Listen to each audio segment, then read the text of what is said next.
Today in the wood yard, I've got saws, I've got logs. We're gonna get cutting right now. Here we go. So yesterday we finished splitting all the oak back here. So today we're starting on the second half of the truckload, which is this whole pile of locusts that I have here. Now, what I think I'm going to do, I know I'm going to do it.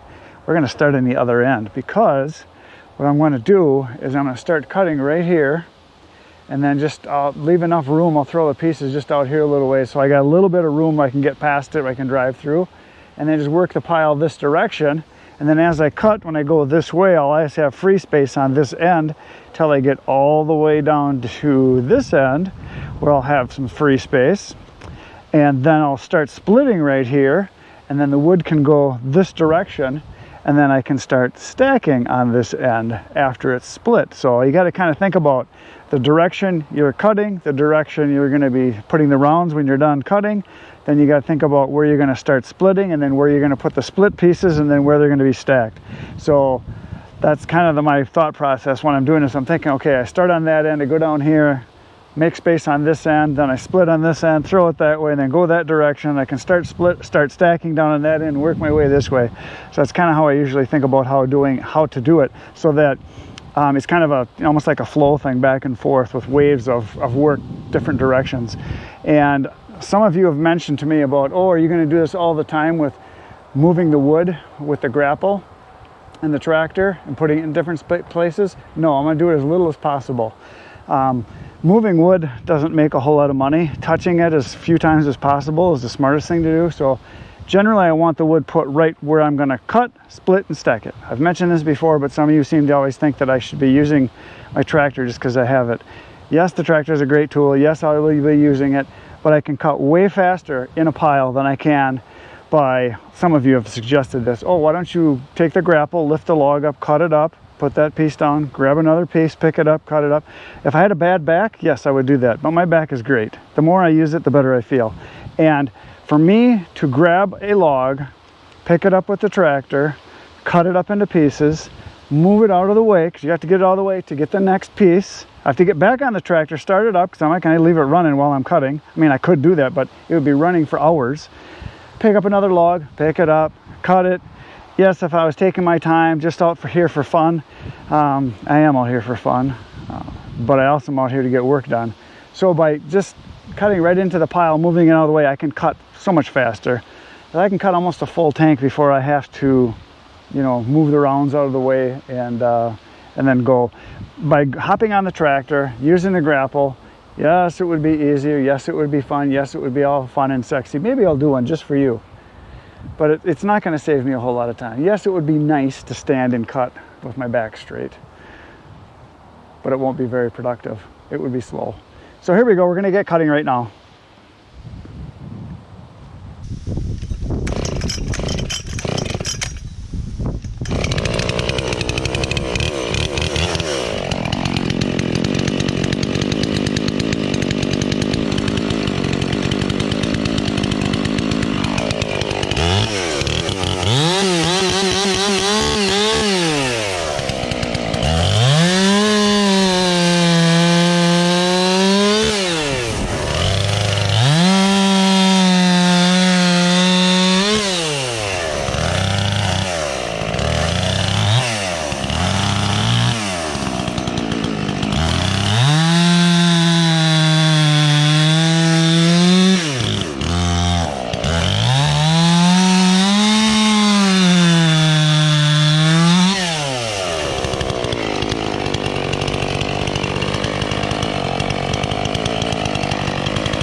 Well, that was kind of weird.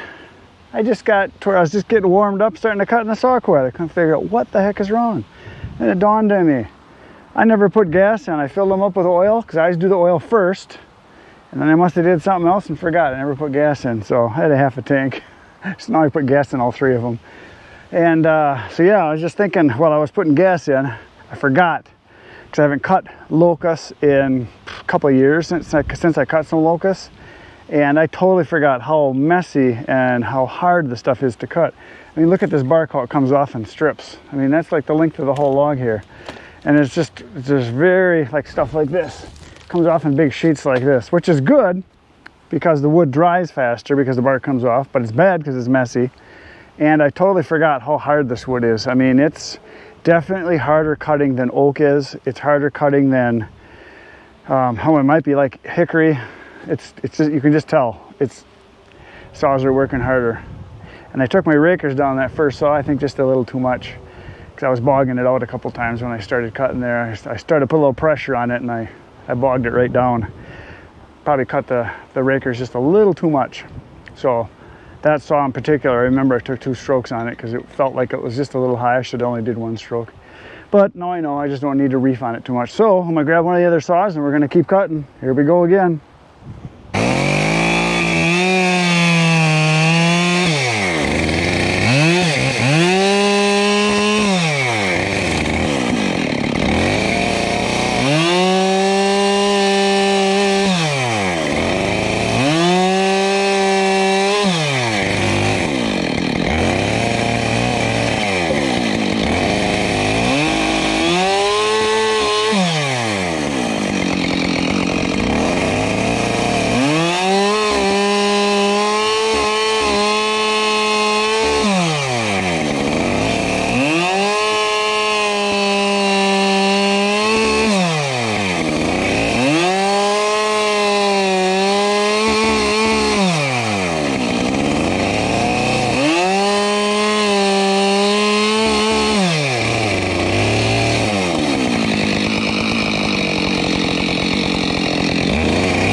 today's carnage is complete. I could cut a little bit more. The sun is just setting now, so I'd have maybe another 15-20 minutes, but I tried all 3 of the saws different times there, and I cut a full tank out of all 3 of them, and then 2 I cut almost about a half a tank, and it was getting dull, so I just shut off, and then I grabbed the 3rd one and it was just as dull. So I might have cut 4 tanks, maybe a little more, I don't know, but they just, I could tell they just weren't. I was trying to force it too much, trying to work too hard, so it's time to quit. I cut enough. I'm soaking wet anyway. I got water running down my back right into my thong. Whew, it's not pretty. So anyway, here's what's left. I got that much more, so whatever that is. If I had to just take a guess, I just cut a 3rd. Maybe a little more, I don't know. But here's the reason why my saws are getting dull. See the chunk of sod there? Here's another chunk of sod here. Because we had an amateur running the grapple, moving these over here, so there's chunks of sod over in there. Plus I can tell a lot of this stuff, wherever it came from, was in a yard, I'm thinking, because there's a lot of sand. We don't have sand here. So a lot of that stuff was in the wood when I got it. So when I'm cutting, I don't know if I can find any right now, but there's like sand on top of it. You can actually see where, you know, it must have been ground into the ground when it was wet, and then the sand stuck in there. Now it's kind of dry, but you can see when I'm cutting, you got to clean it off once in a while, because you're going to get a dull saw pretty fast. They don't last too long when you're cutting this kind of stuff. But boy, I forgot how messy this locust is. Look at the bark. I mean, this is about a foot thick right here. And it's just going to get worse and worse and worse. The nice thing about it is when you roll your logs down, your short pieces that are cut, you throw them on there. You don't have to worry about cutting into the ground, because, you know, you're a good 6-8 inches off the ground all the time. But more and more of the bark is coming off. And just now when I was throwing these pieces over here, just before the sun set, the sun was on, you can actually hear this stuff drying. Like I mentioned the other day, when the sun is hitting this locust, you can actually hear it going tink, tink, tink, tink, tink. You can actually hear it kind of popping. So it dries pretty fast, apparently. We'll find out. So I'm going to get it split. Well, first I'm going to finish cutting it. We'll get it split up and then get it stacked, and it can start drying. And we'll see. Maybe it'll be ready by the end of winter. I don't know. Who knows? We'll find out. But that's it for today, folks. Thanks for being here. Thanks for watching. Hopefully you were entertained. Tomorrow I'm going to be back doing work. I'm thinking tomorrow, I don't think I'll have time to cut it all. I'll cut another 3rd probably. That's about all I'm going to have time for. I got about a half a day tomorrow, so that's what I'm going to do. Is I'm going to continue cutting. Right now I'm going to go sharpen the saws so they're ready in the morning. So tomorrow I'll be back cutting. You're going to be back here. It'll be awesome. Between now and then, get outside, get cutting. Good night, Irene.